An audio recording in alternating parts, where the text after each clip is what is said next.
Buenas tardes, bienvenidos a esta tercera conferencia del ciclo que organiza la Real Maestranza de Caballería de Valencia y que en su 15ª edición hemos dedicado al arte del estoque, al arte de la tauromaquia.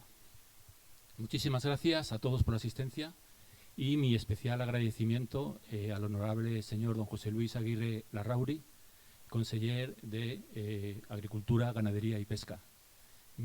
También mi agradecimiento a las representantes de las corporaciones e instituciones que nos acompañan. En las dos últimas conferencias, de la mano de doña Fátima Alcón y de don Santiago Celestino Pérez Ibáñez, tuvimos ocasión primero de conocer la historia de los toros desde sus inicios y luego de explorar esa relación literaria entre el Quijote y un cartel utópico de toros confeccionado por el conferenciante, en donde habían pensadores y escritores de la talla de Unamuno, Ortega y Gasset, Octavio Paz o María Zambrano. En esta tercera conferencia que cierra el ciclo, nos vamos a lanzar al ruedo. Nos vamos a lanzar al ruedo de la mano de dos matadores y un crítico taurino, y vamos a explorar esa relación, esa comunicación, ese diálogo existente entre el toro y el torero, entre el torero y el toro, cuando se encuentran uno frente a otro en el albero de la plaza. El formato de la conferencia va a ser diferente, va a ser una mesa redonda, va a ser un diálogo y seguro que va a ser un diálogo, un coloquio tremendamente interesante sobre el arte del toreo, un arte que alguno de nuestros conferenciantes definió como una actitud ética ante la vida y estética ante la muerte. Bueno, ya me queda dar las gracias a los componentes de la mesa. Don Javier Vázquez, matador de toros, alumno de la Escuela de Tauromaquia de Madrid, tomó la alternativa en la Plaza de las Ventas en el año 93, en abril del 93, a manos de Dámaso González, luego más de 11 temporadas recorriendo y haciendo el paseillo por las principales plazas de España y de Hispanoamérica. Fue también profesor de la Escuela Taurina de la Fundación del Juli en Arganda. También en la mesa, don Manuel Monreal, matador de toros, abogado, cónsul de Filipinas para la Comunidad Valenciana y Albacete, alumno de la Escuela de Tauromaquia de Valencia, tomó la alternativa en la Feria de Fallas del año 94, en marzo del 94, siendo su padrino José María Manzanares y testigo Ponce. Fue también director de la Escuela de Tauromaquia de Valencia y actualmente es apoderado del torero Rubén Pinar.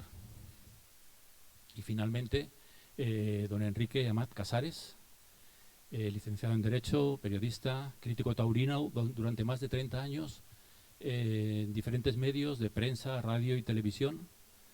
Dirige el programa radiofónico Tendido 1, es redactor en diversas plataformas digitales y revistas, colaborador en multitud de programas taurinos, es comisario también de la exposición permanente de la Plaza de Toros de Valencia, del Museo de la Plaza de Toros. Y bueno, ya sin perder más tiempo, como no puede ser de otra forma, también mi agradecimiento al coordinador del ciclo de conferencias, don José Francisco Ibars Castelló y de Castelví, al que le voy a ceder seguidamente la palabra. Muchísimas gracias, José Francisco, por todo tu apoyo, por todo tu interés y que ha hecho posible la celebración de este ciclo. Y tienes la palabra.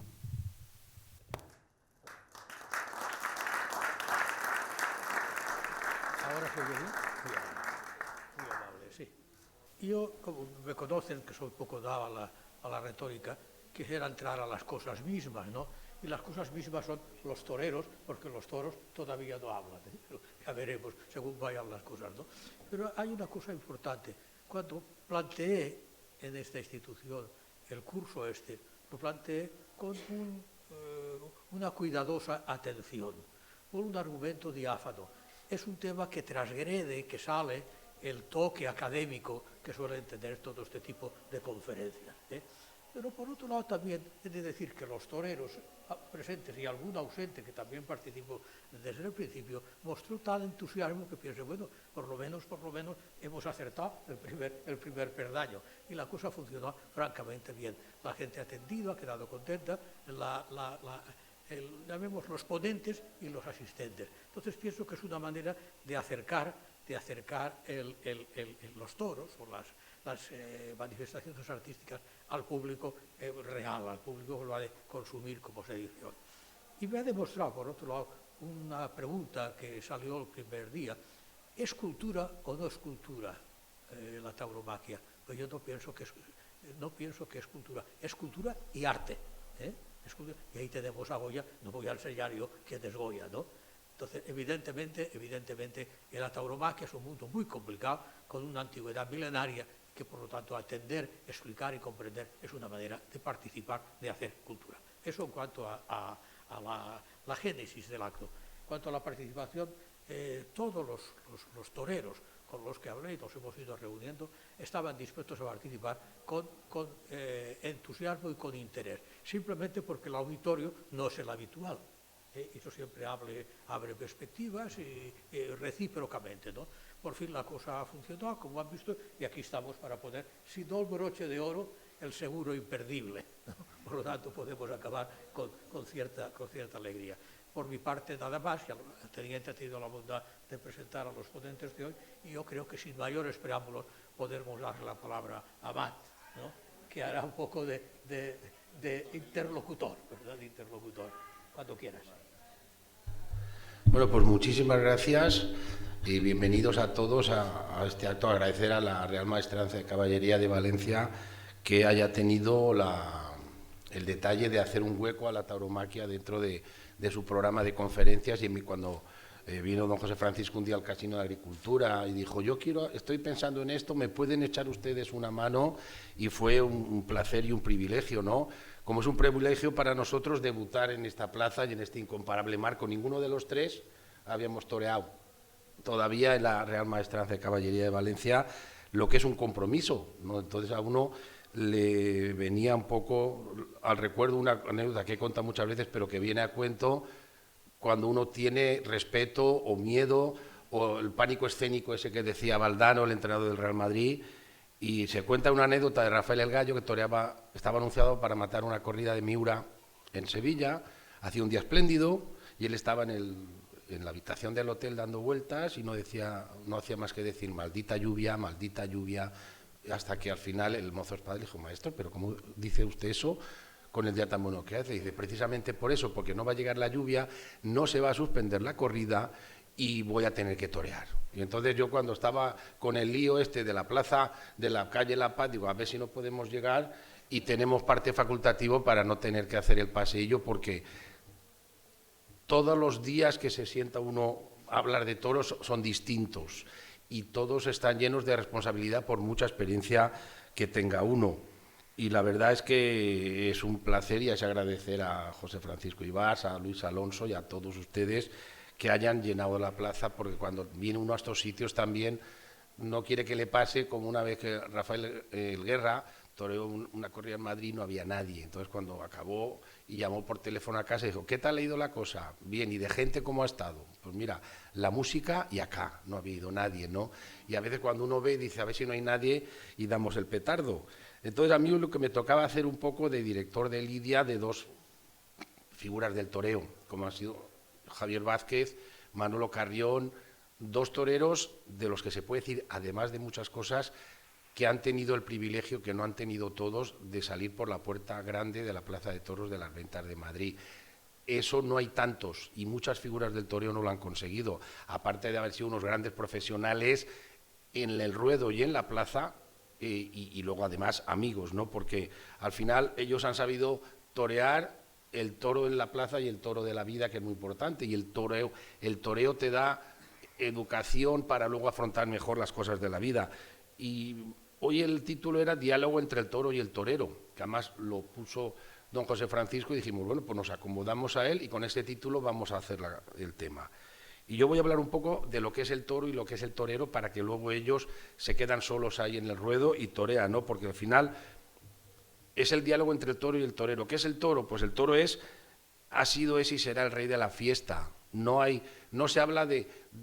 Las corridas son de toros, la tauromaquia es del toro. No se concibe la fiesta de los toros sin la figura del toro, que es la materia prima y lo que dimensiona la grandeza de esta fiesta. Nuestro amigo Mariano Tomás Benítez, el magistrado, siempre decía que la fiesta de los toros tiene una exigencia taurocéntrica, porque todo gira alrededor del toro, un toro que ha evolucionado mucho. Y Valencia precisamente, y la intuición valenciana fue la que se dio cuenta que vino un torero a Valencia desahuciado de Sevilla, que era Juan Belmonte, vino a torear una noviada sin picadores, lo habían desahuciado de Sevilla porque tenía unas formas atípicas, era un torero que no tenía cuerpo, no tenía físico, no tenía facultades, y entonces antes se toreaba sobre los pies, el toro era muy hostil, era un animal muy salvaje y todo era torear a la defensiva para preparar al toro para la muerte. Belmonte no tenía esos recursos y entonces se tenía que quedar quieto por imperativo físico, no por imperativo legal, sino físico. Y toreó en Valencia y una tarde del 26 de mayo de 1912, una novia sin picadores, hizo el paseo, tenía una pinta un poco extraña, tenía un aspecto muy solanesco, pero 2 horas después los valencianos intuyeron que ahí estaba la génesis del toreo moderno, como así fue. Y a partir de ahí el toro cambió. Belmonte fue el que dijo, antes se decía que todos los terrenos en la plaza son del toro. Y Belmonte dijo, no señor, los terrenos de la plaza todos son del torero, porque no hay registrador de la propiedad que diga que los terrenos son del toro. Y ya evolucionó el toro es distinto, hoy se selecciona mucho, se han hecho muchísimas investigaciones en lo que es la biología, la genética, y hay un toro muy preparado, hay un toro muy evolucionado, y es una especie animal que no tiene parangón, ¿no? y hay que cuidarla mucho, y es lo más bonito, ¿no? Decía el gallo que es mejor correr detrás de un toro manso que no delante de un toro bravo, pero aquí lo que se pretende es que el toro sea bravo, ¿no? Y luego el torero, que el torero es un personaje, alguien excepcional, ¿no? Son gente que yo les admiro mucho porque hacen cosas que uno no sería capaz de hacer, ni en estado normal ni en estado etílico. Es decir, ese ponerse delante y matar toros, como ahora dirán, es capaces de establecer ese diálogo entre el toro y el torero, no es fácil, porque el torero al final es un creador de arte, un arte efímero y además en juego con la muerte, con unas peculiaridades. El torero actúa en un momento no elegido, porque un pintor, un escultor, un músico dice, bueno, me voy a esperar a ver cuándo me viene la inspiración. A Javier o a Manolo les decían, pues a las 7 de la tarde tienes que torear en Madrid el día 26 de mayo. Y ese día podían estar enfadados, dolerles la cabeza, no estar inspirados, pero había que estar bien y había que crear arte a pesar de cómo uno estuviera. Luego crean un arte con un material hostil, porque el escritor, el pintor, pues uno elige sus pinceles, sus trebejos, el papel, los lienzos. El torero tiene que crear arte con un material hostil que es el toro, que además es un animal de reacciones imprevisibles. Ni todos los toros son negros, ni todos los toros tienen el mismo carácter, como ahora nos lo van a explicar. Y luego tiene una servidumbre el toreo, que se extingue en el momento que se está haciendo, porque hay fotografías, hay cuadros magníficos, como decía el profesor, puede estar Goya, Dalí, Picasso, Vázquez Díaz, tantos y tantos. Pero al toreo, si le quita a uno la inmediatez, el sentido del riesgo, el no saber lo que va a pasar, pierde mucho. Las grandes faenas o los grandes momentos se le quedan a uno metidos aquí en la cabeza. En las fotos uno igual ha visto una faena que no era buena y encima sacan fotos buenas. Dice, ¿esto qué es? O al revés, uno está muy bien y las fotos no la han sabido captar. Un pase, una Verónica, un natural, se extingue al momento que se va creando. Y como decía, con ese mérito de decir, en un momento determinado que uno no elige, porque Valle Inclán decía, ¿cómo se puede tener arte y se crear ese arte irreflexivo en un momento a las 5 de la tarde siempre? Es muy difícil, ¿no? Y el toreo es un artista, sobre todo. Decía Marcial Lalanda que en el toreo se puede aprender todo, el oficio, la técnica. incluso el valor se puede tener, pero que el arte lo mandan desde arriba y el arte es para unos pocos privilegiados. Tan artista es el torero que no me resisto, antes de terminar, a contar alguna cosa más, ¿no? Para que vean el carácter de artista que tiene el torero.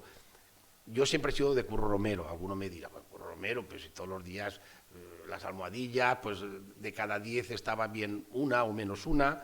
Pues hay una sentencia del Tribunal Superior de Justicia de Andalucía del 12 de febrero de 1999 que sentenciaba lo siguiente: en una corrida de Domingo de Resurrección, Curro estuvo mal, pues, no como siempre, o como casi siempre. Y un partidero suyo llegó a trabajar el lunes a la fábrica y el gerente empezó a hablar mal de Curro Romero y a meterse mucho con él. Y este al final se calentó, se enfadó y le pegó un puñetazo al gerente. Aquel, lógicamente, le despidió, porque claro, le pegan, lo normal es que le despidieran.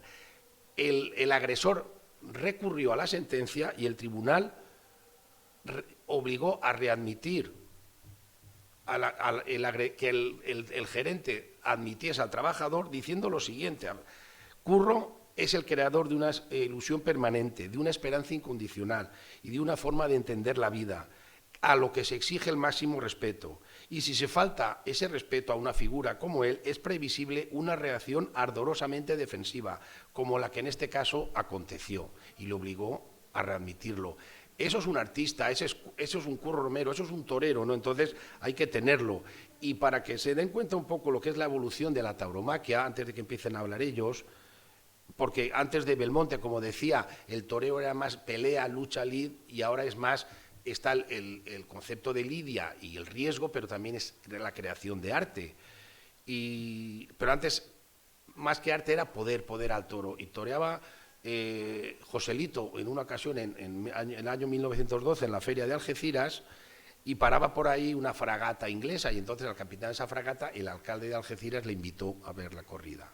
Entonces Joselito, que era un torero muy poderoso, fue digamos, el compañero de Belmonte en la creación esta del toreo moderno en la década de 1910 a 1920, y Joselito mata al toro, y entonces el alcalde le pregunta al capitán: ¿qué le ha parecido esto? Y dice: muy bonito, me ha gustado mucho, pero ha sido una pena que haya tenido que matar al toro. Dice: ¿por qué?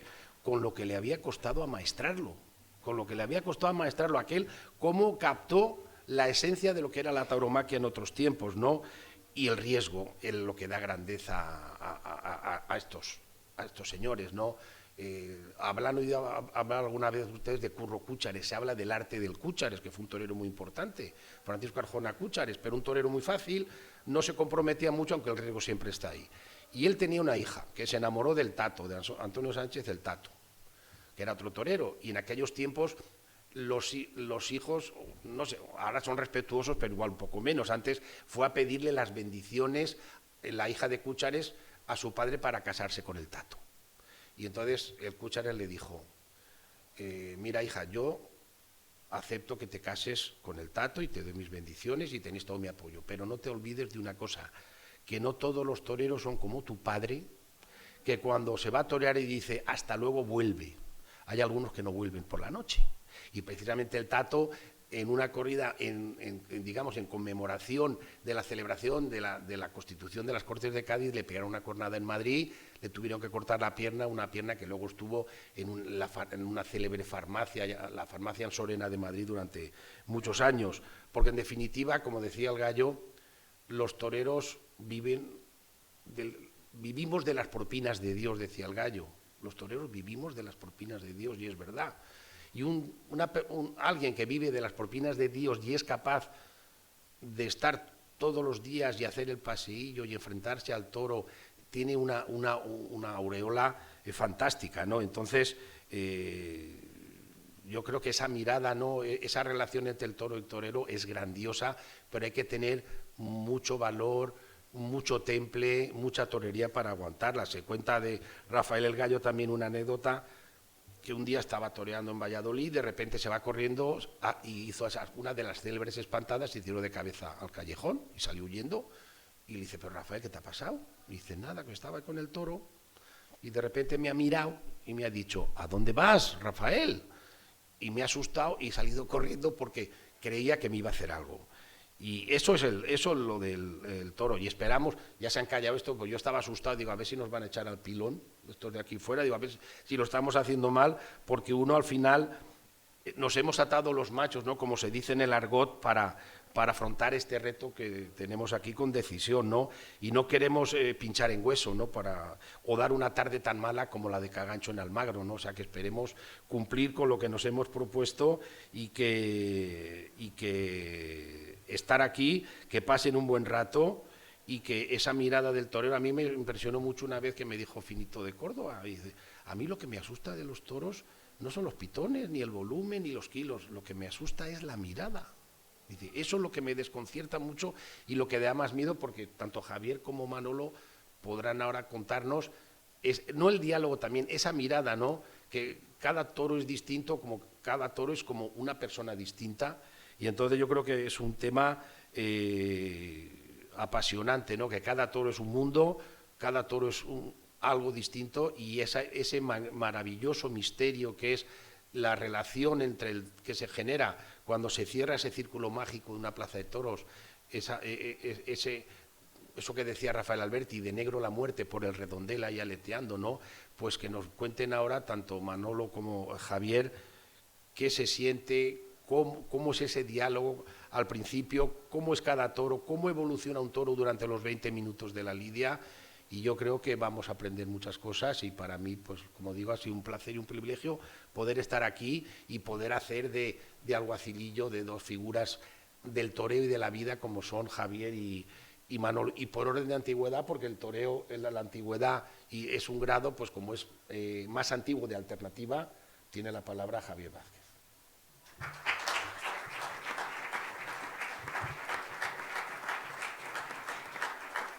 Buenas tardes, se me escucha, ¿no? Sí. Buenas tardes. En primer lugar, pues mi agradecimiento. Para mí es un honor que me hayan invitado a la Real Maestranza de Caballerías de Valencia. Es también un honor que nos esté acompañando nuestro querido conseller de Agricultura, don José Luis Aguirre, que yo sé que es muy aficionado, lo cual pues siempre es de agradecer. Y entrando ya en el tema, el título era Diálogo entre el toro y el torero. Hace un momento ha dicho, el toro no habla. Yo discrepo, discrepo, porque no habla con un lenguaje como el que utilizamos nosotros, pero el toro te está hablando constantemente. Y la diferencia, cualquier animal, pues te está diciendo, pues a lo mejor querencias. Tú ves un becerro al nacer y lo primero que te fijas si es macho o es hembra. O sea, de alguna forma te está diciendo cosas. Pero lo más bonito de ser torero es el diálogo que existe entre el toro y el torero. Puede decir, pero si no habla, yo quiero decir que sí te habla con un lenguaje que no siempre lo entendemos. O sea, por eso hay toreros como personas que hablan muchos idiomas y se entienden con mucha gente, y hay toreros pues más limitados que no hablan tantos idiomas y le cuesta más trabajo entender a más tipo de toros. En el momento que existe el diálogo es en el momento que ya hay una confrontación, que te enfrentas al toro. Quiere decirse en la plaza. Mientras lo estás eligiendo de la manera que anda, tú un toro le ves galopar en el campo y te puede gustar, su mirada, como estás diciendo, te está diciendo cosas, pero en realidad tú a él no le dices nada porque él está a su estilo y no sabe ni lo que tú estás pensando. En el momento que sale a la plaza, ahí es donde sí hay un choque, donde viene la fuerza bruta con la inteligencia del torero.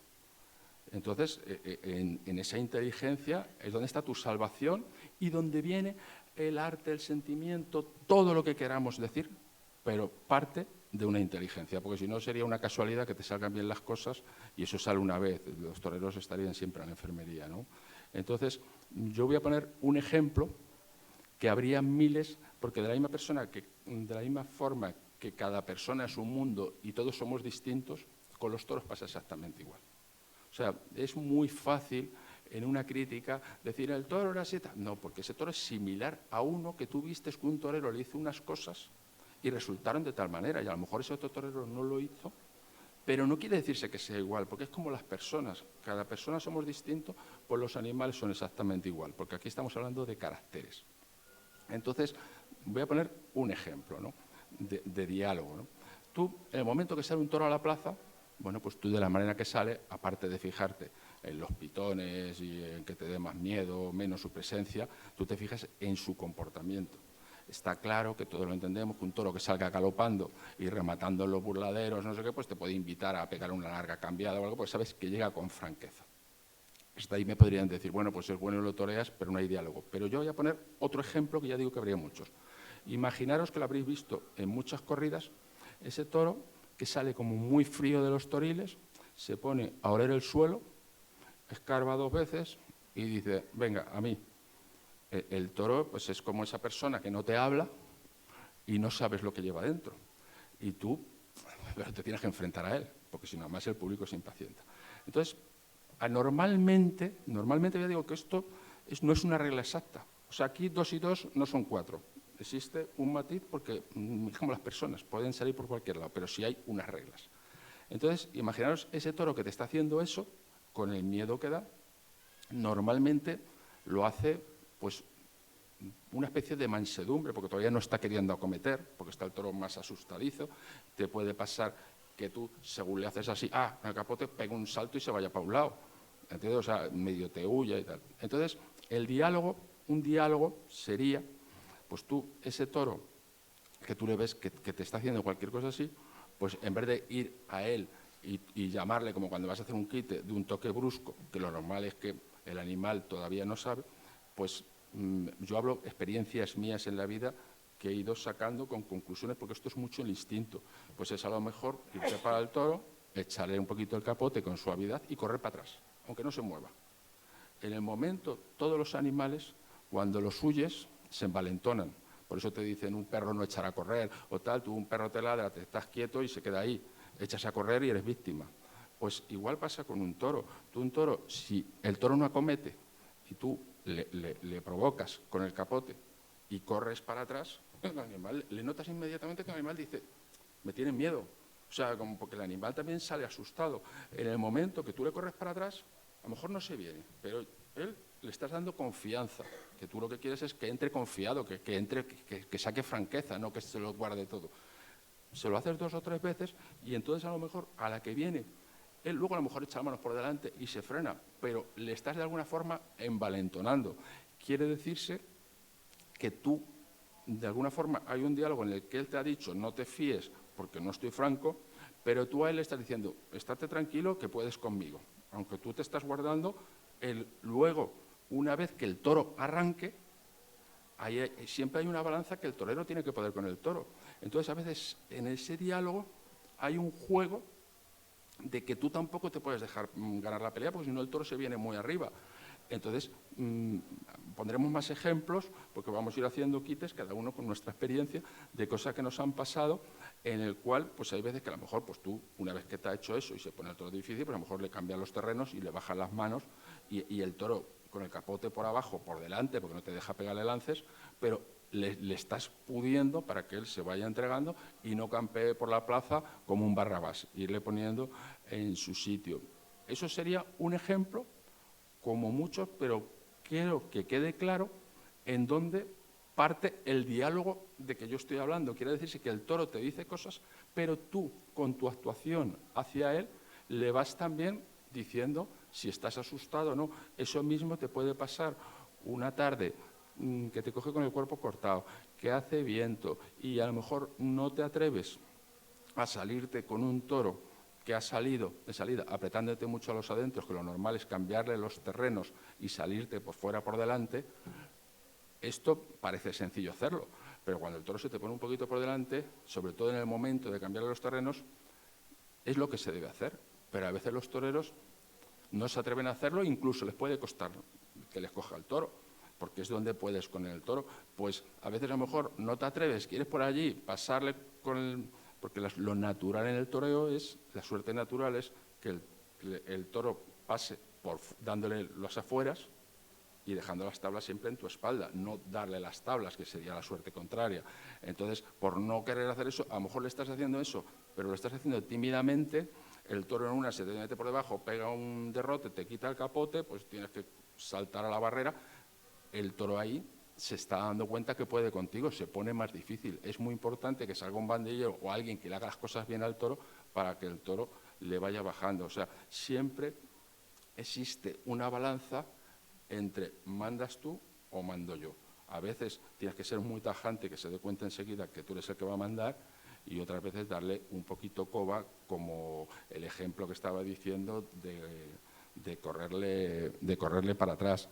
Yo creo que mi compañero Manolo habrá tenido muchas experiencias así. Lo digo porque como siga ahora con el tercio de banderilla, con el de picar y con el cuanto, mato la corrida en solitario. Sí, no, ahora pasamos porque además, eso que dice Javier del comportamiento, también en el lenguaje popular hay muchos comportamientos del toro que se han trasladado digamos, a lo que es la vida real. Cuando uno dice, te hace falta un puyazo, o cuando tu mujer te dice, te hace falta un puyazo, que es lo que se le dice a un toro que es muy, muy bravo, muy complicado, te hace falta un puyazo, o cuando uno dice recular en tablas, que cuando es sinónimo de acobardarse, son comportamientos del toro que revelan unas cosas, o cuando escarba un toro, que quiere decir, no, en la vida real tú dices, no escarbes, ¿qué quiere decir escarbar? No pensárselo mucho, o cuando le dices a un amigo, tienes más peligro que un miura. Pues todos esos comportamientos del toro han pasado al lenguaje coloquial y bueno, y forman parte de este diálogo, ¿no?, entre el toro y el torero. Manolo. Muchas gracias, Enrique. Buenas tardes a todos. En primer lugar, agradecer a esta institución, que es la Real Maestranza de Caballería de Valencia, la invitación para hablar en esta mesa redonda sobre toros en este marco incomparable que es la Casa Palacio, donde alberga su sede. Esta institución, para mí es un honor poder hablar de toros, porque ya me habló entonces un buen amigo, Pascual Merita Trenor, de lo que ha supuesto para la historia de Valencia y evidentemente pues, poder contar con su asistencia en este acto, para empezar, de José Luis Aguirre, el conseller de Agricultura, que es un gran aficionado, y de todos ustedes, pues la verdad me congratula, porque no es una plaza en la que uno acostumbra a torear, y por ello, bueno, pues es un honor y expresar, por supuesto, mi gratitud. Y ya al hilo de lo que es el objeto de la charla, que es el diálogo entre toro y torero, estando en el primer tercio de la lidia, yo por ejemplo, contaría como anécdota que cuando sale un toro que no se conoce un poco cuál va a ser su reacción, porque no parece franco, es decir, hay una serie de aires naturales del toro cuando salen del toril que denotan de alguna forma a qué tipo de toro te vas a enfrentar. Cuando sale un toro que no remata en tablas o bien se emplaza, antiguamente era bastante frecuente que fueran a pararlo un banderillero de tu cuadrilla. Normalmente el que le correspondía lidiar ese toro, pues el matador no hacía falta siquiera que mandara a parar al toro, porque era un uso habitual, y no hace tanto, me estoy refiriendo a hace 25, 30 años, las figuras cuando salía ese tipo de toro, pues normalmente no se esperaban a ver qué reacción tenía ante el capote de su lidiador. Y esto tiene una explicación que yo traslado a lo que es la vida, ¿no?, de una persona. Cuando alguien va a tu casa sin saber con qué intenciones viene, pues el señor de la casa no lo recibe. Normalmente lo recibe otra persona. Y esto tiene una connotación muy importante, porque es la primera toma de contacto que uno tiene con el toro, y claro, a partir de ahí el modo en el que se ordena la lidia o se hace frente a ese toro va a determinar en buena medida su posterior juego. Yo estaba leyendo no hace mucho el libro de José Ortega y Gasset sobre la caza, los toros y el toreo, y hablaba de lo que era la comprensión de las embestidas de los toros. Y esto es muy significativo por el hecho de que para poder sacarle el máximo partido a un toro, lo primero que necesita el lidiador es comprender no solamente el tipo de embestida que te está ofreciendo, sino el fondo que puede tener el toro en función del trato que se le ha de dar. Y esto se ve rapidísimamente en mi experiencia en la escuela como director, cuando llevamos a los tentaderos, pues una misma becerra en un tentadero se ponían delante a varios chicos y la misma becerra, el comportamiento era bien distinto en función de cómo se le hacían las cosas.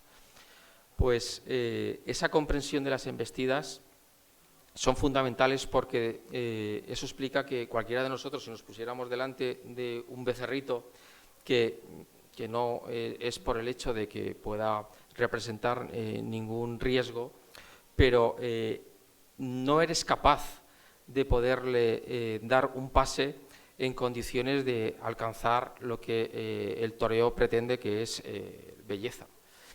¿Por qué? Pues porque no eres consciente de lo que de la dinámica del movimiento del toro, ni siquiera de los terrenos en los que te tienes que poner, ni las distancias, ni los toques. La técnica del toreo en realidad la lidia es un juego de poder, y o mandas tú o manda el toro, pero dentro de ese juego de poder a veces tienes que, como ha dicho Javier, tienes que tratar de que cuando sale un toro bueno, pues que a lo mejor no tiene demasiada bravura, tienes que hacerle creer al toro que puede.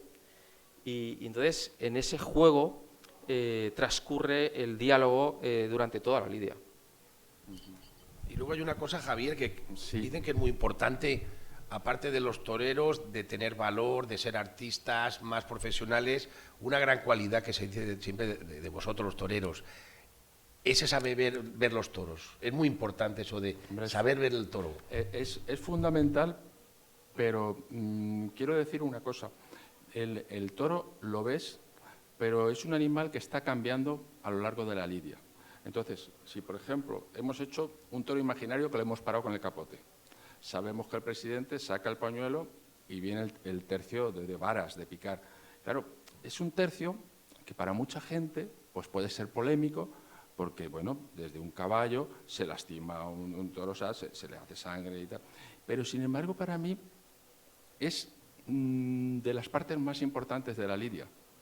Porque al igual que una persona, cuando a veces nos llevamos impresiones equivocadas. Joder, una persona y te cae mal y resulta que lo que es tímido.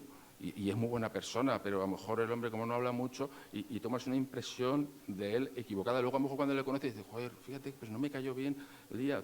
Otras veces aciertas y el tío es un malaje. Pero, quiero decir, hay muchos casos. Entonces, lo importante en la vida es cuando se te definen las personas, pero para un torero lo importante es cuando empieza a definirse el toro. El toro, cuando sale, te está mandando mensajes, pero aún no está definido. O sea, no hay que tomar en cuenta la salida hipotética que yo he hecho del toro manso, porque a lo largo de la lidia va a ir cambiando, sí o sí. O sea, todos los toros cambian. Y uno de los momentos más importantes donde los toros empiezan a definirse, o sea, todo lo que hace antes del tercio de varas, hay que tenerlo en cuenta porque está también tu riesgo físico de ponerte delante de un animal, lo que te puede hacer. Pero hay que dejarle, o sea, hay que tener paciencia con él. Porque cuando empiezan a definirse los toros es precisamente cuando son picados. El toro es un animal tan especial, ha tenido que ver la mano del hombre en su selección, donde cualquier otro animal, por eso es el toro bravo. O sea, un tigre es fiero, pero un tigre te va a atacar por delante y tú le pegas con un látigo o con una lanza o con lo que sea y el animal le hieres y empieza a dar vueltas a ver si te coge la espalda. Y a lo mejor si medio ve que le ataca, hasta huye. El toro, la bravura del toro, precisamente lo que hace un animal tan especial es que al recibir un puyazo puede tener a lo mejor una reacción, eso, pero lo normal es que es un animal que ante el castigo va a más. Por eso emociona tanto en la plaza cuando le han puesto a un toro un puyazo. El primer puyazo no sabe lo que va a pasar, pero en el segundo ya sabe a lo que va el caballo.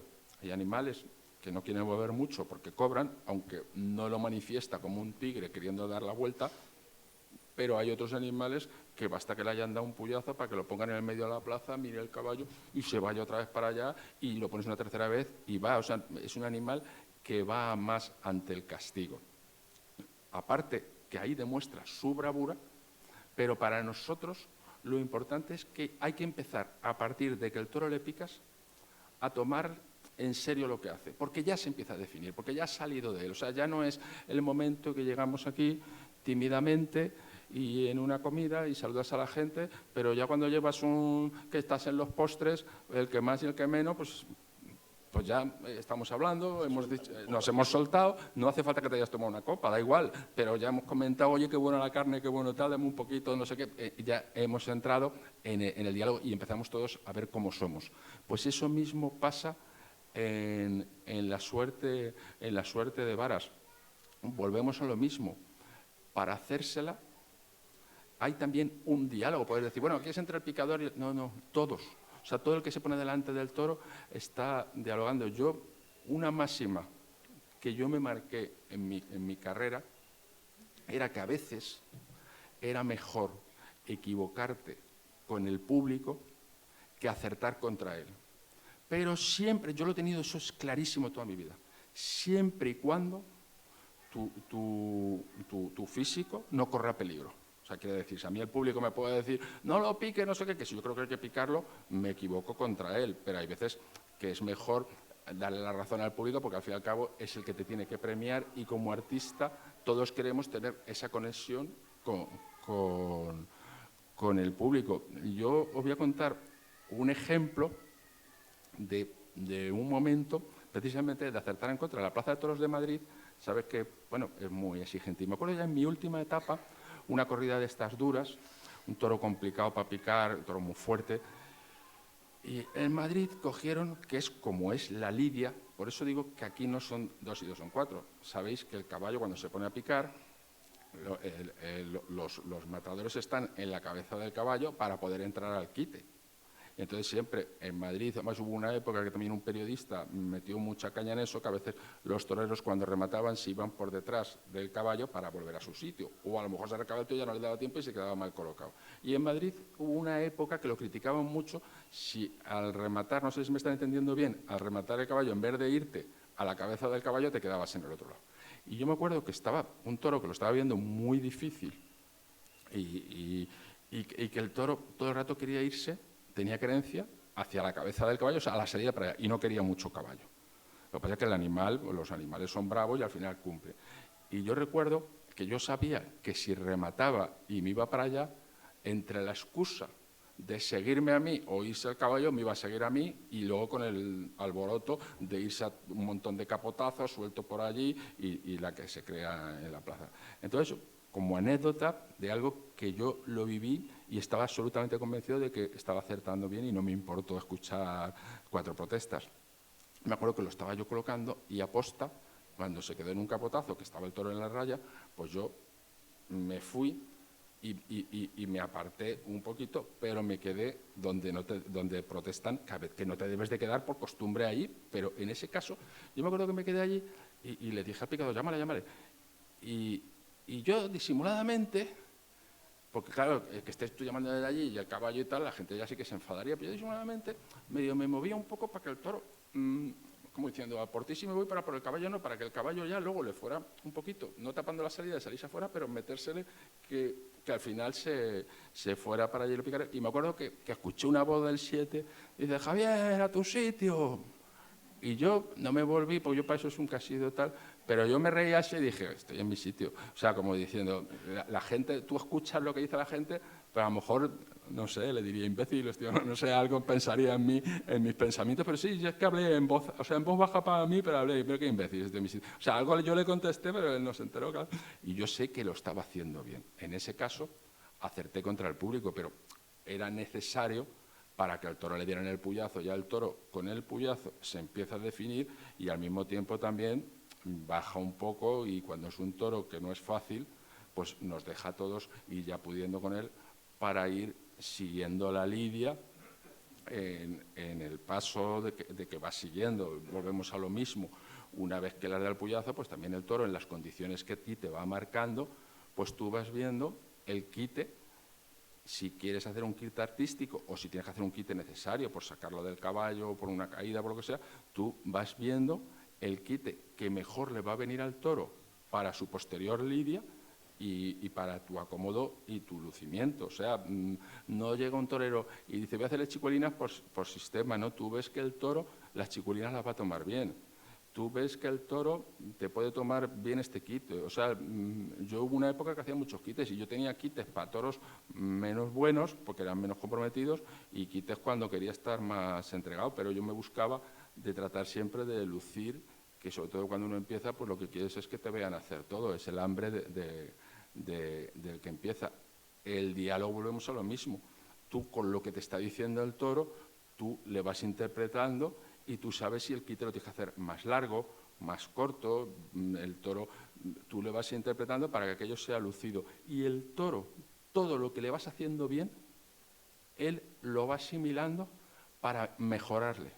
El que es malo, menos malo. El brusco lo vas suavizando. El bueno lo vas manteniendo. Es verdad, el toro muy bueno lo vas gastando. Entonces volvemos a lo mismo. Si lo gastas mucho, lo vas a acabar. A veces tienes que un poquito decir, no voy a abusar, porque me está encantando cómo me embiste con el capote, me le voy a pegar el lance y disfruto mucho, pero acabo aquí el toro y tengo que dosificarle para la faena de muleta. Entonces, todo esto, es por lo que digo, la inteligencia del torero tiene que estar pensando siempre.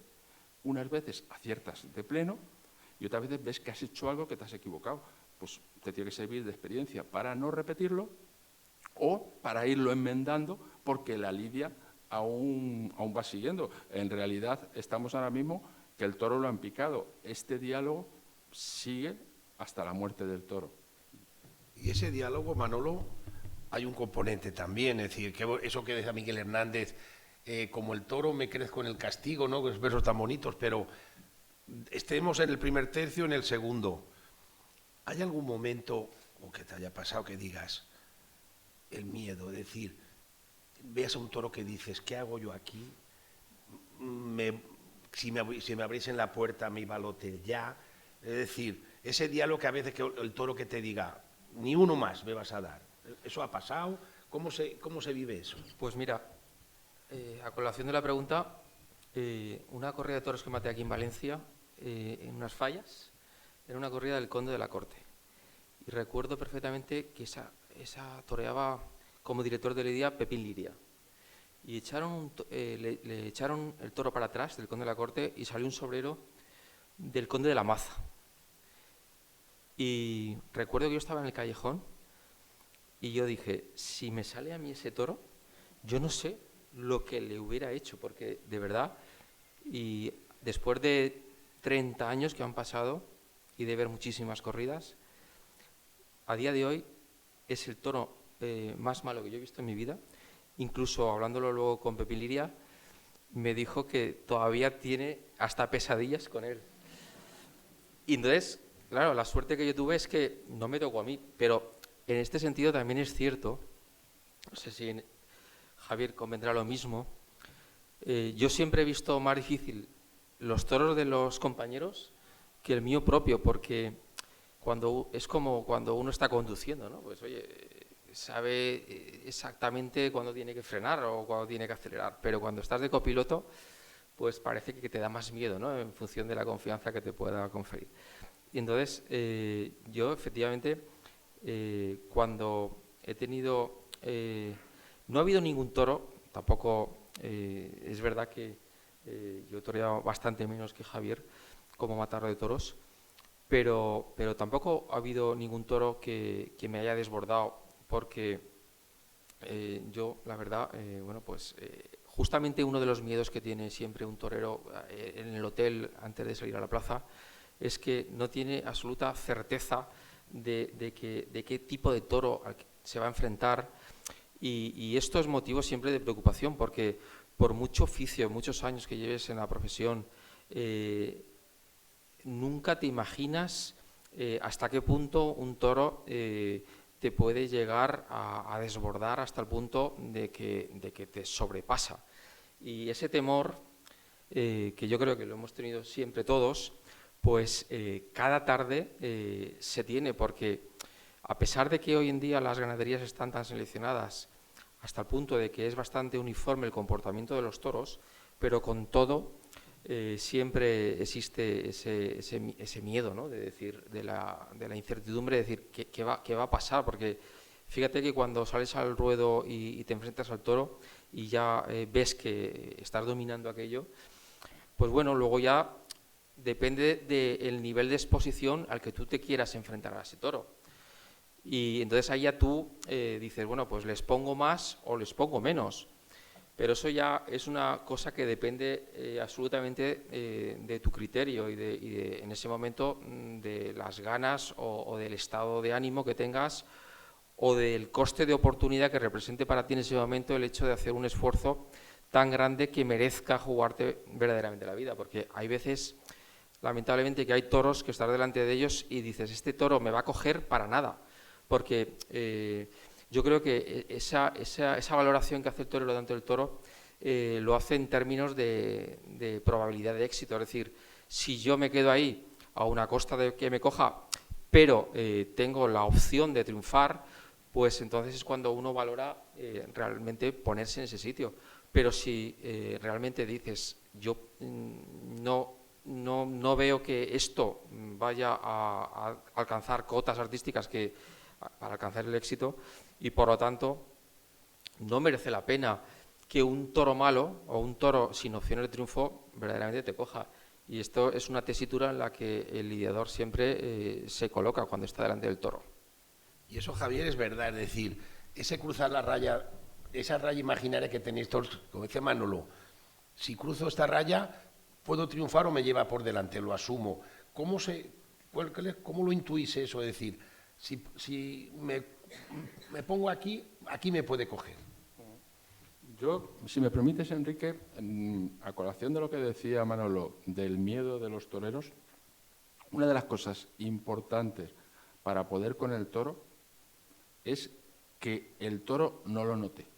O sea, tú puedes, lo que me estás diciendo, cruzar ese rayo o no, pero que el toro no lo note. Me puedes decir, ¿y cómo es eso? Bueno, pues cuando un torero sale un toro muy difícil y el torero está preparado, puede con él y lo mata. Lógicamente no le pega pases ni corta orejas porque el toro no te deja hacerlo. Y si te pones te coge o no te quieres poner, aunque haya dudas de que pueda cogerte o no.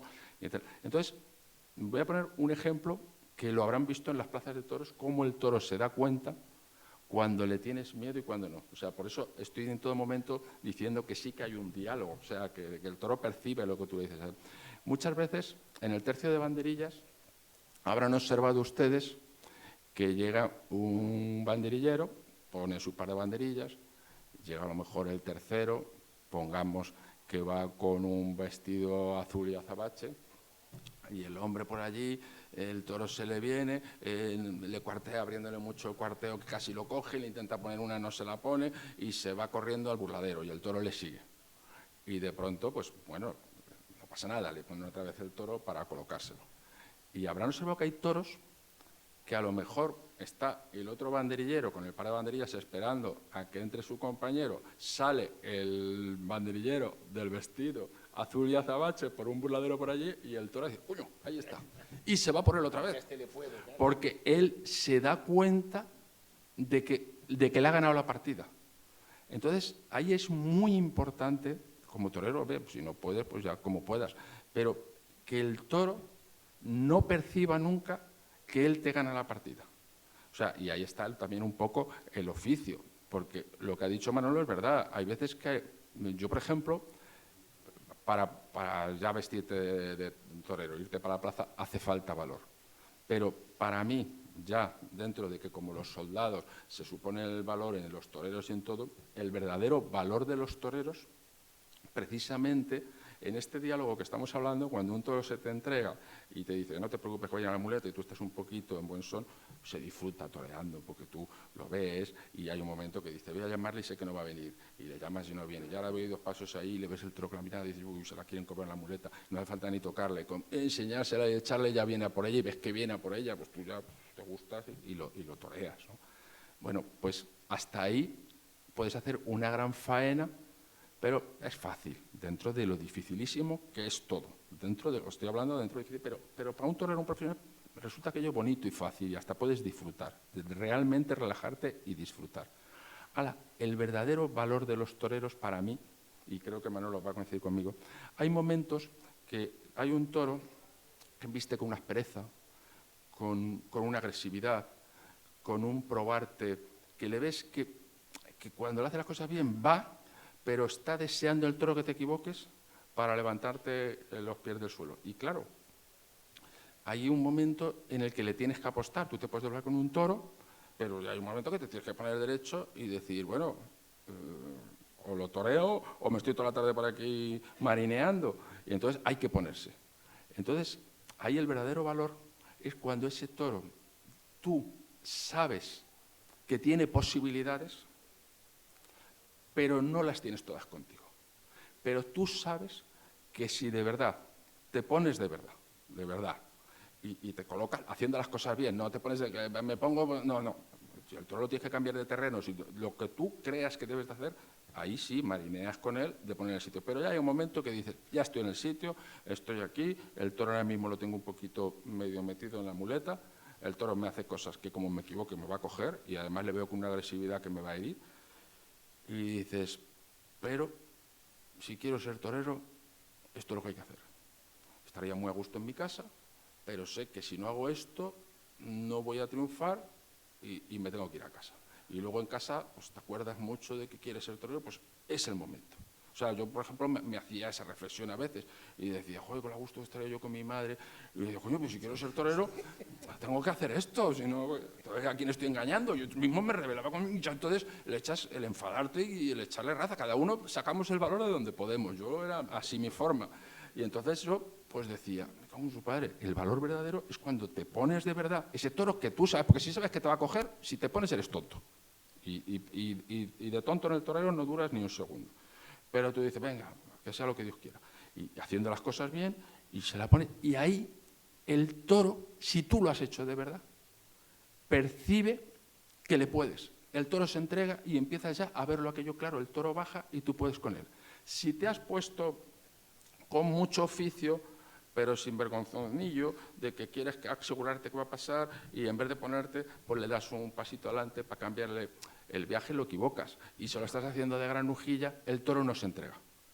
Y siempre estás, que como veas que te pongas de verdad, te puede coger. E incluso él se está dando cuenta que no te estás entregando y en una medio te pones y te echa mano. O sea, es parte de ese diálogo y por eso las grandes figuras tienen tanto mérito, porque ahí es donde de verdad el valor de verdad de los toreros no es irte a Portagayola, no es tal, es en ese momento que no las tienes todas contigo, porque un torero, un profesional, debe de tenerlas todas consigo. O sea, esto no es jugar a la ruleta rusa, estoy hablando que es un diálogo, hay que poder, pero hay momentos en los que hay que apostar. Hay que apostar, como todo en la vida, y hay momentos que tienes que hacer y que cuesta mucho trabajo y da mucho miedo, y cuando estás en buen momento, siempre sale bien. No me pregunten por qué, pero sale bien. Esto es una profesión tan sumamente, ¿cómo diría?, que tienes que vivir tanto para ella, que en el momento que te distraigas un poquito así, en esos momentos le pierdes el sitio. Con ese toro, porque cuando vives para ella estás tan metido que lo tienes todo tan sincronizado que aquello que costaba un mundo en ti puede resultar fácil. Ese mismo toro, a ese mismo torero, otro año, pues por problemas personales, porque se ha distraído, porque se ha pegado oye, también somos personas y queremos vivir, y se ha ido de vacaciones, se ha ido tal, y cuando ha vuelto ya no tiene el mismo celo, lo hace porque sabe hacerlo, pero no está en ese grado tan fino, pierdes un punto y ahí, en un toro de esos, pues a lo mejor tienes raza para hacerlo, pero no estás en el mismo punto y el toro pues te pega una cornada tal, y entras en rachas malas que luego puede venir otro toro que te ayude y vuelves a coger otra vez la buena. Pero es parte de la profesión y de que entiendan que todo tiene un porqué, pero también hay unos momentos que el valor que se supone, y que de hecho es, porque cualquier torero, poner banderilleros, picadores, ponerse delante de un toro, es de estar medio loco, porque da mucho miedo un toro, pero la diferencia del valor de lo que estaba diciendo Manolo precisamente es a veces cruzar esa raya, y ahí es donde empiezas a marcar la diferencia de uno y otro, independientemente que luego en la vida el hombre se y sus circunstancias, y en muchas carreras hay muchas circunstancias que a veces uno es más, pero no es que sea menos que otro, a veces es la vida, por muchas circunstancias que hay. Manolo, y el toreo al final no deja de ser un acto de fe, porque gente racional, tú eres universitario, abogado, y pensar que un animal hostil con 500, 550 kilos va a embestir un trapo rojo y lo va a seguir y no te va a venir a ti, eso no deja de ser un acto de fe, es decir, yo estoy convencido que si le pongo la muleta embiste. Y eso tiene también su punto de locura, ¿no? Es decir, porque lo normal es que el toro te venga a ti. Totalmente. En ese sentido, te diría que cuando estás absolutamente metido en la profesión, que estás en un momento en el que para ti el toro es absolutamente toda tu vida, no te das cuenta de lo que supone ponerte delante de un toro, porque lo ves natural y forma parte de tu día a día. Pero cuando te alejas de él, bien porque te has retirado o porque dejas de torear alguna temporada, volver a él cuesta mucho trabajo. Yo, de hecho, ahora cuando veo los toros en los corrales, yo mismo me asombro de decir, yo me ponía delante de un toro así, si es que dices, no cabe por la muleta, como bien dices. Por eso, el mérito que yo doy a los toreros es tremendo, porque sin duda para mí son héroes. El toro es un animal que impone muchísimo respeto, pero sobre todo lo que es el arte de la tauromaquia no es jugarte la vida para torear simplemente, sino yo no lo concibo el toreo, sino es para generar arte, generar belleza, generar una ilusión en el espectador, una emoción. Y esto como artista yo creo que es la principal aportación personal que uno puede como torero hacer, es qué vengo yo a expresar delante de un toro, desde mi más íntima convicción de ser un artista, ¿no? Porque lo primero que uno tiene que hacer es creerse que lo es, porque toreros que han hecho gala de una gran profesionalidad, pues todos tenemos en la cabeza, pero al final de los que dejan pozo por el hecho de que tienen una concepción artística de la tauromaquia, pues no son tantos, y de hecho muchos toreros se olvidan de que son artistas, y como tales se tienen que nutrir del mundo de la cultura para que todas esas sensibilidades puedan luego transmitirse delante del toro. Yo, por ejemplo, soy un gran admirador de Morante de la Puebla, porque para mí es el máximo exponente de lo que es el arte del toreo en este momento, sin perjuicio de que ahora mismo hay un escalafón con grandiosas figuras del toreo, a los que por supuesto admiro, a todos los que se ponen delante de un toro, como he dicho. Pero el toreo es arte, y por lo tanto delante del toro tú de alguna forma vas a expresar en función de lo que como persona, de lo que te has nutrido en definitiva. Yo siempre me gusta decirle a los toreros con los que, bueno, pues de los que soy amigo, incluso apodero, que se tienen que nutrir de lo que son artistas, y que tienen que irse a un museo, y que tienen que ver a Goya, y que tienen que ver a Velázquez, que tienen que escuchar música clásica, que tienen que escuchar a los clásicos, en fin.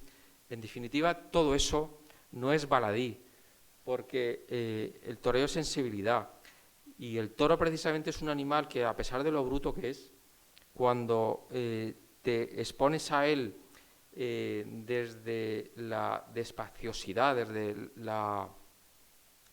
tratándole con el respeto que por supuesto merece, pero con suavidad, es cuando surge la grandeza, porque si te enfrentas a él ofreciendo violencia entre la tuya y la del torero y la del toro que impone, pues aquello es una auténtica guerra, y eso para mí, yo concibo el toreo como un arte, y eso explica el hecho de que la capacidad del torero reside en reducir al toro hasta el punto de que embista lo más despacio posible. Y ahí es donde la emoción máxima que un espectador puede ver en una plaza es cuando el lidiador es capaz de reducir hasta el máximo la velocidad, de tal manera que el tiempo parece que se pare. Y esto es muy bonito porque ahí es donde surge para mí la grandeza. El temple es una disquisición que muchos toreros y aficionados pues siempre se ha discutido por el concepto de lo que es el temple. Incluso algunos piensan que el temple simplemente es el hecho de que al torero no le alcance las telas, el toro, que no se la toquen. Y esto no es el temple. El temple es conseguir reducir la velocidad del toro. Incluso cada toro embiste a una velocidad en función de qué torero tiene delante. Y claro, cuando tú consigues que el toro vaya al ritmo que tú impones, pues esto para mí es algo mágico. Y es a lo que como artista uno debe de aspirar, porque es cuando surge, como he dicho, lo más grande. Oye, cambiado de tercio, Javier, oyendo una cosa más prosaica. Hay un momento en que el diálogo entre el toro y el torero se rompe, que es cuando vosotros habéis pasado por el hule, los dos. Cuando viene la voltereta, la cornada, es un accidente, es un fallo del toro, es un fallo del torero, es una consecuencia lógica de la lidia. ¿Cómo lo vivís cuando os cogen? Después, ¿cómo interiorizáis todo eso? Bueno, los percances en el toreo, desde que uno empieza, sabes que están ahí. Entonces es algo que se convive desde el primer día. A medida que vas siendo profesional, como sabes que está ahí, pues vives, hasta que no te retiras, no sabes lo que es quitarte ese algo en el estómago. O sea, uno es torero, para mí ha sido lo más bonito que yo he hecho en mi vida y no lo cambio por nada.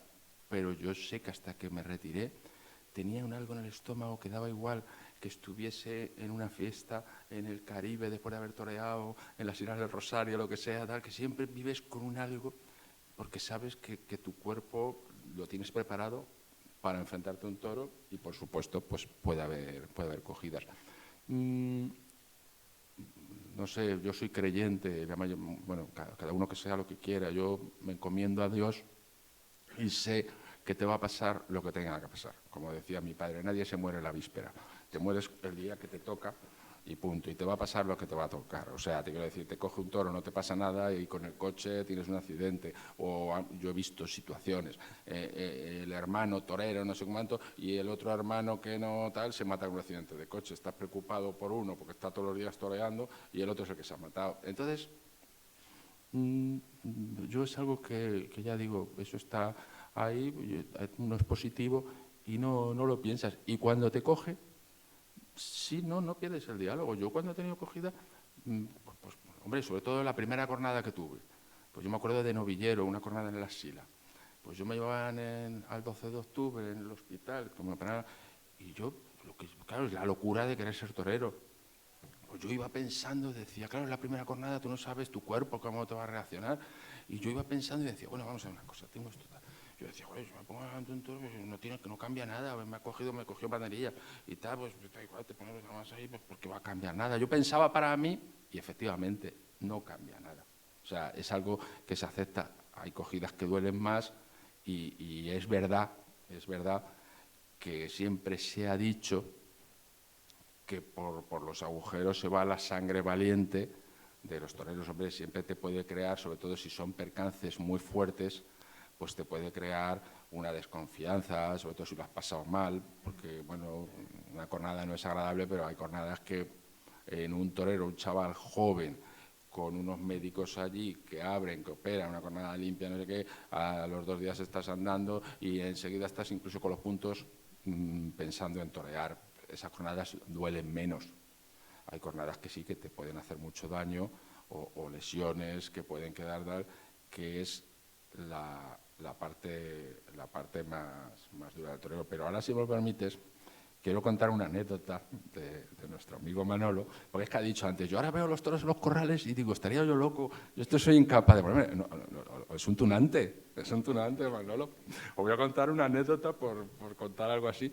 Hace unos años, yo estoy retirado, me llamaron para torear un festival en Colombia, en la Plaza de Toros de Cali, que es una feria muy bonita, además una feria donde el toro lo suelen echar grande. Y bueno, a mí me hacía mucha ilusión, sobre todo por poder ir con Maite, que yo le había hablado mucho de Colombia, de cuando iba a torear, y digo, oye, pues mira, voy a torear en la feria, un festival, y digo, festival con la Junta, pero hombre, digo, para Cali me tengo que preparar algo, no tal. Pues yo empecé con la bicicleta, a correr, a no comer para ver si entraba en el traje, el traje corto y tal. Y mira por dónde, Manolo, que se había enterado que toreaba Cali, me llama y dice, oye, mira, tengo un amigo que tiene 4 toros, que los quiere probar para semental, el que valga lo deja y el que no le pegamos una estocada y lo matamos en el campo. Y dice, bueno, dice, voy a torear yo 2, y dice, toreas tú otros 2. Y digo, pues me viene fenomenal para entrenamiento. Pero claro, llegamos allí, un toro estaba en un corral con un vallado, aquello no había eso. Me acuerdo que en una pala de un tractor, a palos yo con un toro para encerrarle con la pala a un corral, que el toro se me arrancó 40 veces, le di 40 palos yo, y yo decía, madre mía, con las puñeterías que le he hecho al toro cuando se haga a la plaza, como sepa que soy yo, digo, a mí me tenía que yo preocupado. Y yo le veía a Manolo tan normal, deseando torear y tal. Y yo decía, este tío está loco. Yo pensaba, digo, pues yo por lo menos estoy entrenando y pensando que yo esto lo hago porque voy a torear en Cali. Digo, si no, yo digo, deja los toros ahí tranquilos, que a mí no me han hecho nada. Y el loco por torear. Y yo digo, este tío se quita la toga, se pone el traje corto y estuvo fenomenal. Toreó los toros, pegó estocada, salió a los más grandes, a los más chicos. Y yo decía, este tío está pirado. Digo, porque además le digo, ¿has entrenado? Y dice, no, no he podido, como en el trabajo, con el cónsul, no sé qué. Y digo, por eso digo que es un tunante, que está diciendo que tal, pero está deseando ponerse delante. Este se capa un toro y ya se quita la chaqueta. Bueno, yo no sé si tienen preguntas. El tiempo lo lleva el presidente, es el teniente. Tenemos, yo, pues si quieren ustedes hacer alguna pregunta o seguimos hablando nosotros, pero creo que sería interesante a ver quién tiene una pregunta, porque los tienen a su entera disposición a los 2 matadores. ¿Qué opináis de recibir al toro a puerta gallola? Porque yo creo que es un riesgo innecesario y por lo que habéis dicho, no tenéis ocasión de ver lo que hace el toro. Salvo que sea un torero que se la juega y con esa postura, pues quiere ganarse al público. Bueno, si quieres te contesto yo. Desde mi punto de vista, es una suerte tan frecuente actualmente que ya no se valora. Y entonces, el coste de oportunidad de irse a puerta gallola para mí no compensa por el hecho de que el riesgo que supone enfrentarte a un toro que no sabes qué te va a hacer, y cuando además tienes luego toda la lidia por delante para verdaderamente exponerle, pues yo creo que es una suerte que yo no soy partidario en absoluto, salvo contadas excepciones. Y me explico. Pues el típico caso que estás en la Real Maestranza de Sevilla y le tienes cortada 2 orejas o 1 oreja al primer toro, y como saben ustedes, hay que cortar 3 orejas para salir por la Puerta del Príncipe.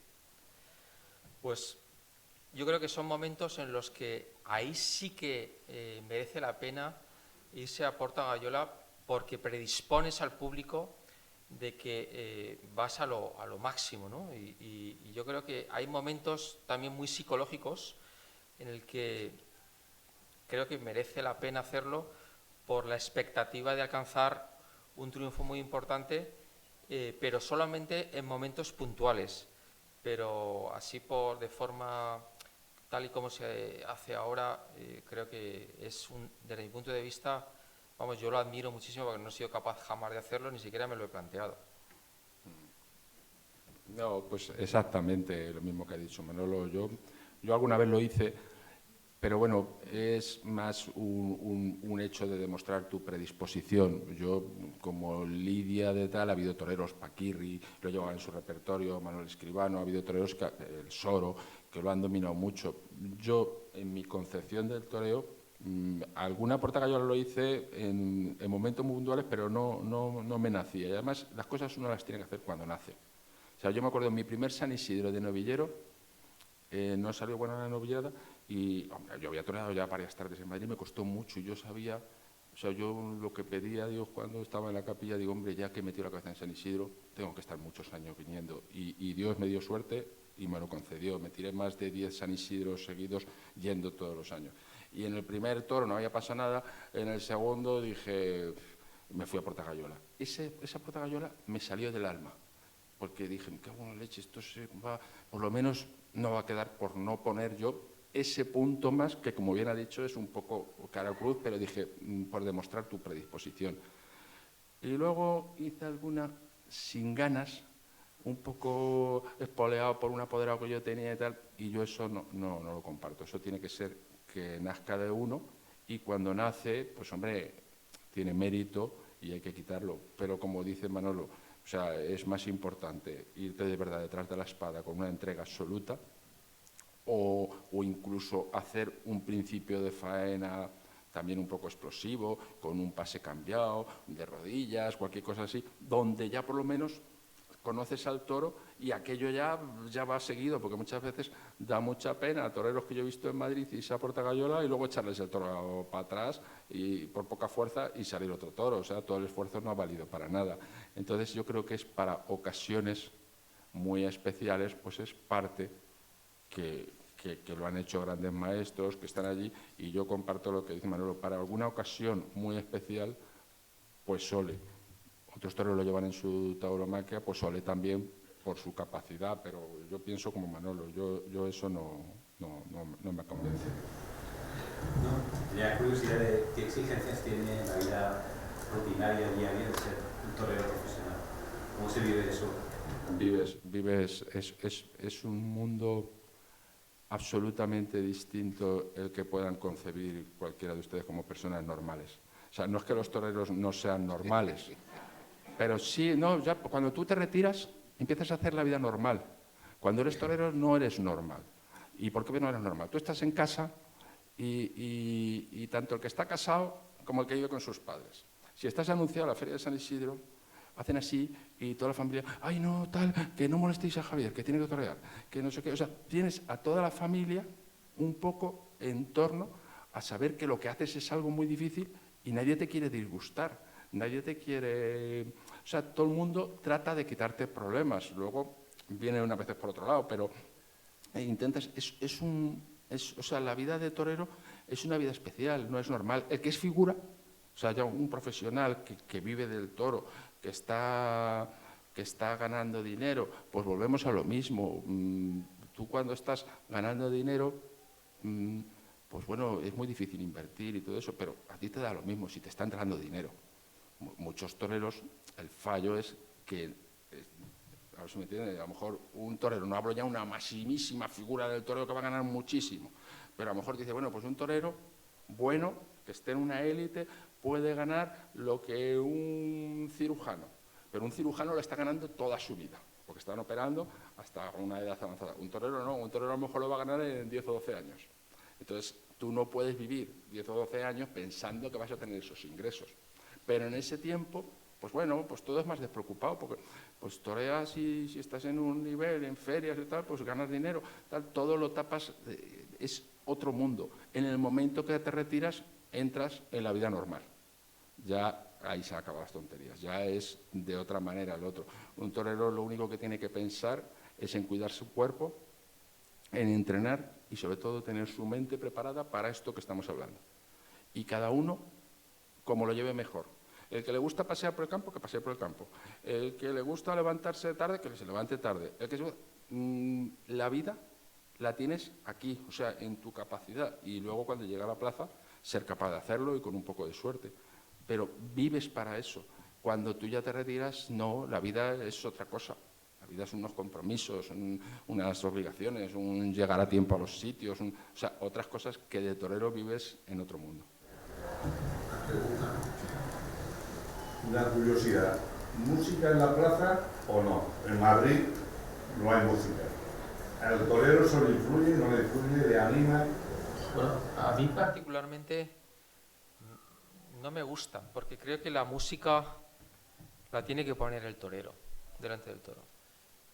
hasta el punto, le diría, que cuando se está realizando una gran faena, a mí particularmente hasta me molesta, porque considero que la obra de arte que se está creando tiene la suficiente entidad y magnitud como para que no necesite de ningún tipo de acompañamiento.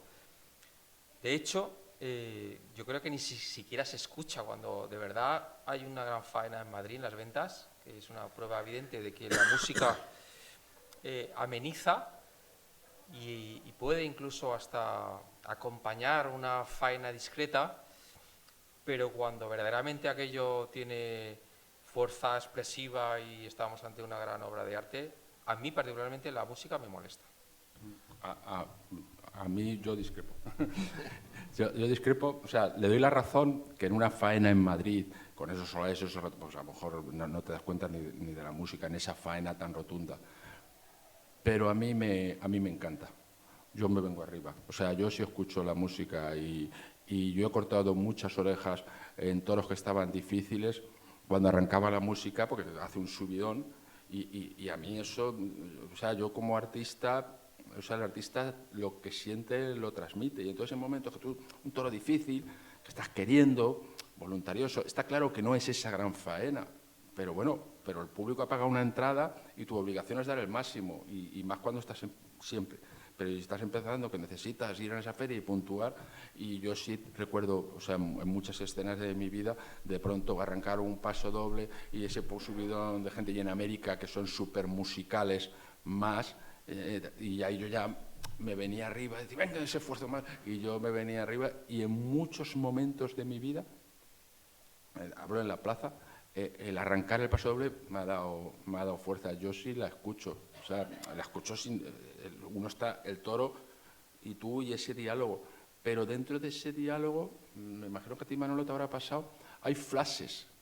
Quiero decir, a mí, cuando estoy delante de un toro, me tiene sin cuidado lo que tal, pero yo sí recuerdo en flashes, en Madrid, pegar un pase de pecho y mirar y ver que a lo mejor la gente en una faena ardiente y ver a la gente incluso de pie y tal, pero no, en ese momento no piensas, qué bien que están de pie, no, lo ves de pie y dices, sabes, porque tú lo notas dentro de ti, que estás transmitiendo y sintiéndolo bien, pero en ese flash, de pronto, haces así y ves a una amiga tuya con un pañuelo rosa, que está aplaudiendo, o un familiar o lo que sea, y lo ves en un flash, que se te queda aquí, pero ni lo piensas. Y luego a lo mejor viene a verte al hotel y dice, te he visto cuando estabas que llevabas un pañuelo rosa y tal, y se quedan alucinados y dice, porque son como frases que van muy deprisa, que te importa un pimiento si llevaba el pañuelo rosa o no, pero lo has visto y se te ha quedado en un flash.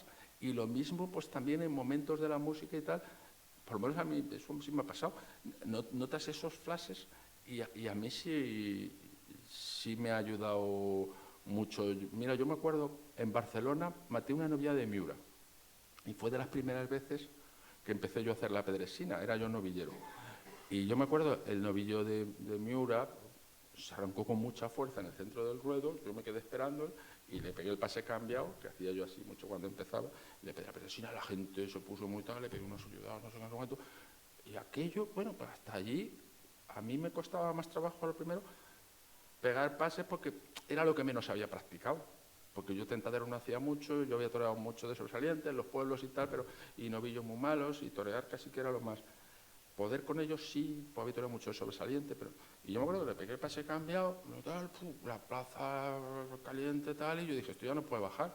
Pero cuando me separé, y tampoco el novillo es que fuese claro, recuerdo perfectamente que arrancó el paso doble de Manolete, que saben ustedes, hace tan, tan, tan, es muy solemne, tan, tan, tan, tan, tan, y yo escuché en Barcelona, que era de las primeras veces que trabajaba en plazas así más grandes, ese paso doble y esa cosa, y si me pasaron las películas que yo veía de toreros de los 40 de Manolete, me cago en un padre, a mí me tiene que matar yo para que afloje, y a mí me ayudó la música, o sea, ya digo que a mí sí, yo para eso sí, a mí la música vamos, me gusta mucho, no digo que la tenga que ver en Madrid, porque en Madrid casi ni se escucha, porque es muy grande la plaza, pero yo en momentos puntuales, mucho.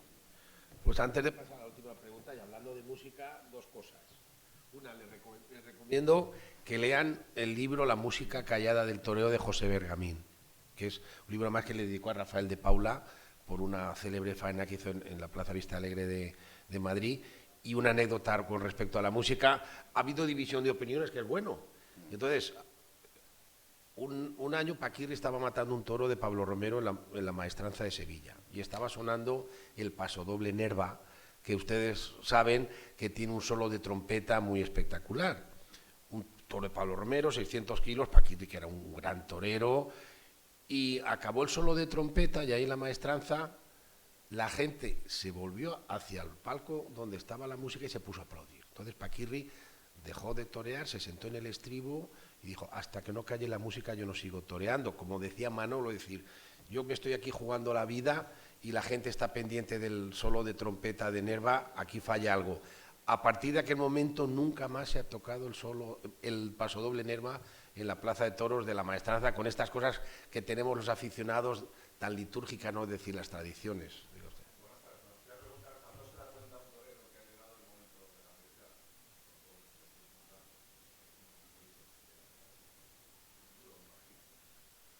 Pues yo creo que el momento te das cuenta de que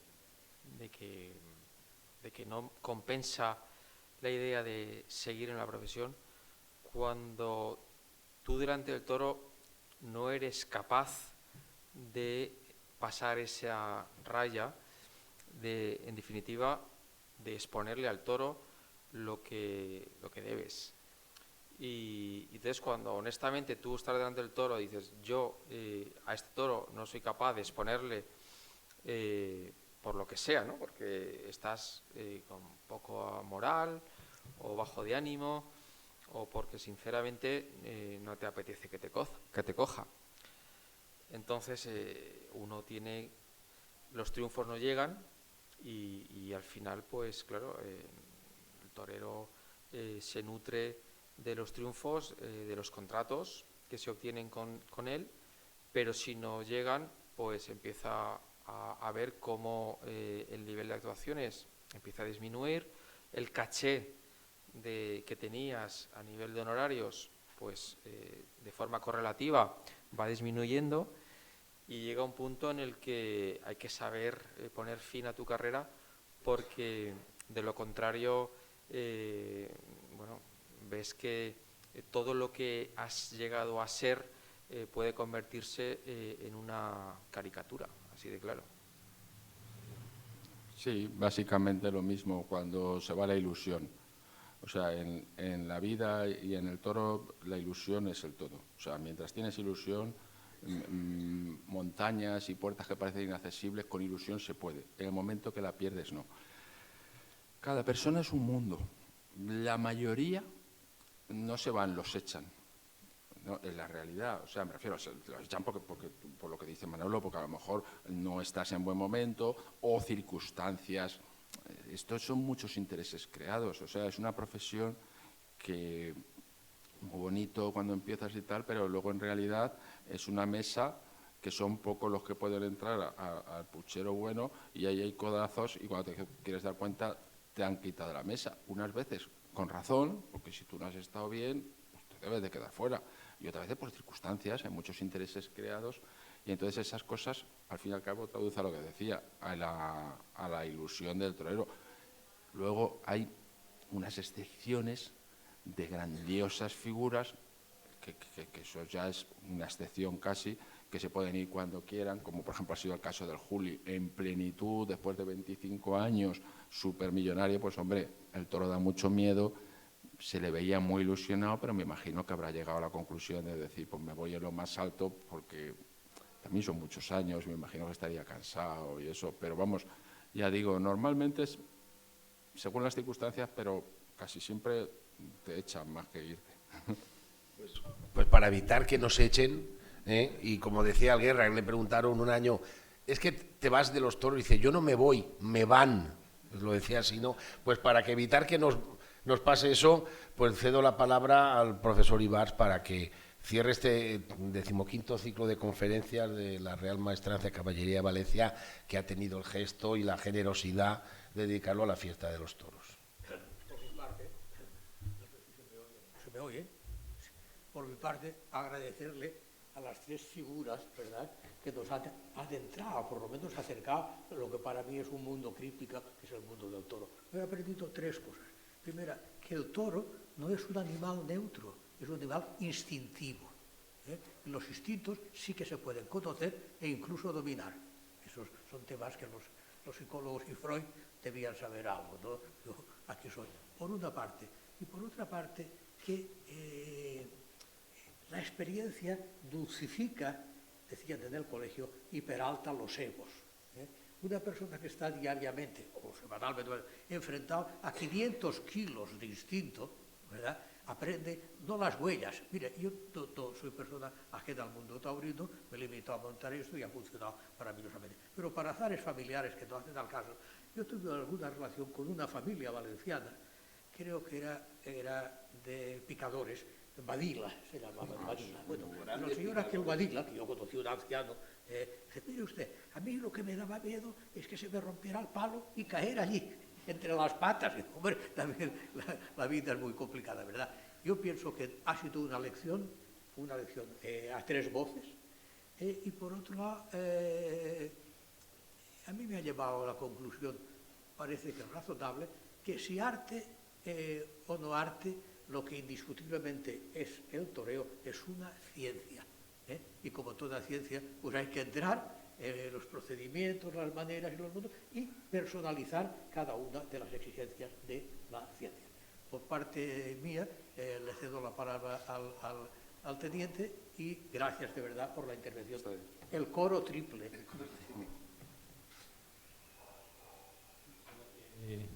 Javier, Enrique, Manolo, muchísimas gracias por esta tarde de toros que nos habéis dado. Enhorabuena. Yo creo que nos ha ayudado a todos a comprender un poco más ese diálogo entre el toro y el torero. Muchísimas gracias, José Francisco, por el ciclo de este año. Muchísimas gracias a todos por la asistencia. Damos por cerrada esta tercera conferencia, damos por cerrado este 15º ciclo y os esperamos el año que viene en un nuevo ciclo de los jueves del mes de mayo de la maestranza. Muchas gracias a todos.